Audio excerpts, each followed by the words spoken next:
Hello friends, I am इंचो George and welcome back to my YouTube channel इंचो George 084 पे। आज हम बात करेंगे कि हमें खाने के लिए कौन सा तेल जो है वो यूज़ करना चाहिए।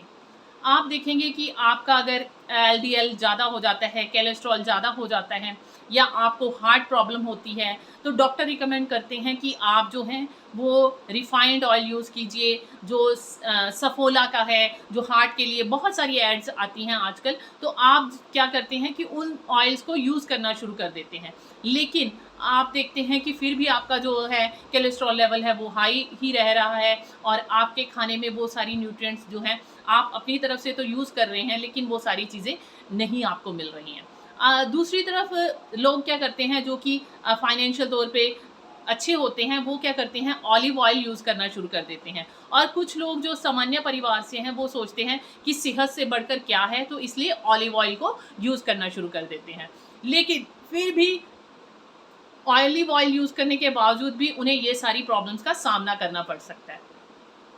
तो अब हमें ये कैसे पता चलेगा कि जो ऑयल हम यूज़ कर रहे हैं वो सही है, उसमें पूरा प्रोटीन है, उसमें पूरे न्यूट्रिएंट वैल्यू है या नहीं है? सबसे पहले ये कि हमारे इंडिया में जब हम खाना बनाते हैं तो जो खाना बनाते हुए, सब्ज़ी बनाते हुए, दाल बनाते हुए या किसी भी तरह की डिश बनाते हुए जो तड़का लगाते हैं, तो वो तड़के में हम क्या करते हैं प्याज, लहसुन, अदरक जो भी हम डालते हैं उसको अच्छी तरह भूनते हैं। जब भूनते हैं तो जैसे कि अ, कोई भी रिफाइंड ऑयल या डबल रिफाइंड ऑयल या फिर ऑलिव ऑयल, इन सबको जब हम गरम करते हैं तो वो अपने जब वो हाई फ्लेम पे गरम होता है तो वो अपनी न्यूट्रिएंट वैल्यू बिल्कुल खो देता है। तो अब उसमें जब न्यूट्रिएंट वैल्यू ही नहीं रहती है तो वो हमें सेहत कैसे प्रदान कर सकता है। दूसरी बात ये कि लोग जो हैं ऑलिव ऑयल को यूज़ करना शुरू कर देते हैं, जबकि ऑलिव ऑयल जो है वो कम टेम्परेचर पे ही जो है अपनी न्यूट्रिएंट वैल्यू है, उसमें प्रोटीन जो भी हमें वैल्यू चाहिए होती हैं वो रहती हैं। लेकिन हम इंडिया में क्या करते हैं अपने तड़के को बहुत ही अच्छी तरह से अ, भूनते हैं। जब हम उसको भूनते हैं तो ऑलिव ऑयल जो अपनी वैल्यू जो है वो खो देता है। तो इसलिए ऑलिव ऑयल इतना महँगा तेल यूज़ करने का कोई फ़ायदा ही नहीं है, जबकि उसे गरम करके हम उसको अ, एक अच्छे तेल से बुरा तेल बना देते हैं। और यहाँ तक एक और चीज़ कि जो ऑलिव ऑयल यूज़ करते हैं, ऑलिव हमारे पूरे वर्ल्ड में, पूरे संसार में ही इतने नहीं रह गए हैं जितनी कि ऑलिव ऑयल की सप्लाई हमें मिल रही है। तो अब जब सप्लाई इतनी ज़्यादा मिल रही है और पेड़ जो हैं इतने ऑलिव्स हैं ही नहीं हैं, तो फिर हमें ऑलिव जो है तेल जो है ऑलिव ऑयल का वो सही कैसे मिल सकता है? तो अब हम रियल या फेक को कैसे पहचानेंगे कि वो ऑलिव ऑयल सही है या गलत है? सबसे पहले क्या कीजिए कि ऑलिव ऑयल जो भी आप लाते हैं और उसको आप जब यूज़ करते हैं, तो यूज़ करने से पहले उसकी एक बूँद जो है अपनी जीभ पर लगाइए। आपको जीभ पर एकदम से जलन होगी और उसका टेस्ट जो है इतना ज़्यादा बिटर लगेगा, आपको मतलब कि एकदम से बुरा सा लगेगा, तो इट मीन्स कि वो जो ऑलिव ऑयल जो है वो सही है। लेकिन अगर ऑलिव ऑयल के कारण आपका मुँह का टेस्ट नहीं बिगड़ता है या फिर आपको वो जो है तीखापन नहीं नज़र आता है, तो इट मीन्स आपका जो तेल है वो जो है वो फेक है।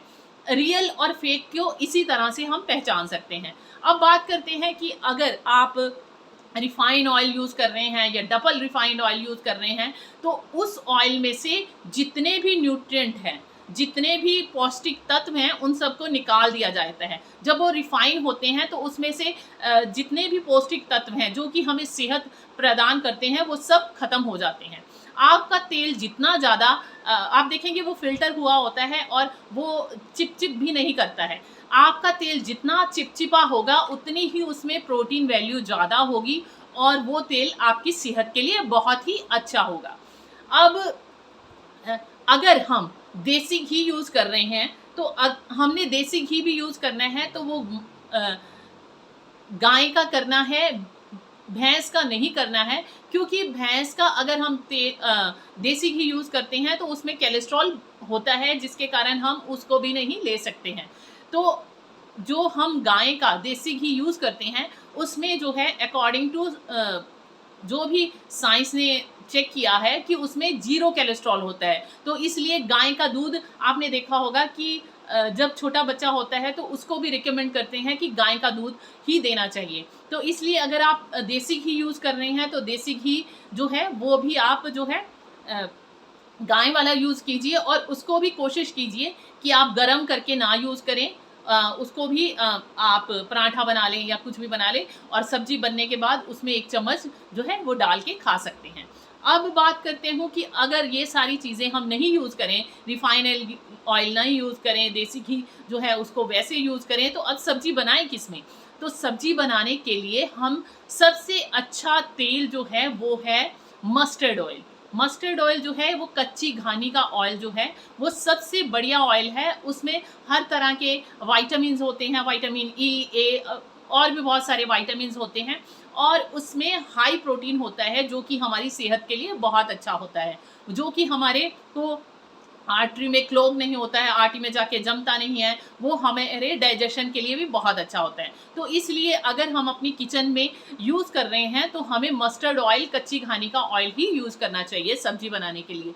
और अगर ये सारी चीज़ें हम अपने या मतलब कि डेली लाइफ में लेकर आते हैं तो हम एक सेहतमंद ज़िंदगी जिएँगे। अब जो ये मस्टर्ड ऑयल है, अगर इसको हम गरम करते हैं तो हमारे इंडिया में क्या है, फ्लेम जो है वो मतलब कि मसाले भूनते हैं, जैसे कि मैंने अभी बात की, तो उसमें तड़का बनाने के लिए भी उसे अच्छी तरह से गरम किया जाता है, अच्छी तरह से उसे भूना जाता है। तो उसके लिए बेस्ट ऑयल जो है वो कच्ची घानी ऑयल ही है।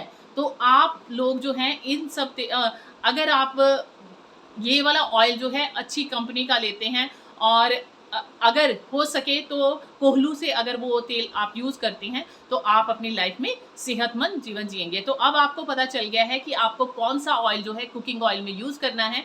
अब नेक्स्ट वीडियो में मिलते हैं नेक्स्ट टॉपिक के साथ। तब तक के लिए bye bye, take care and stay blessed. Please मेरी इस वीडियो को शेयर करें, लाइक करें एंड माई चैनल सब्सक्राइब करें। Stay blessed.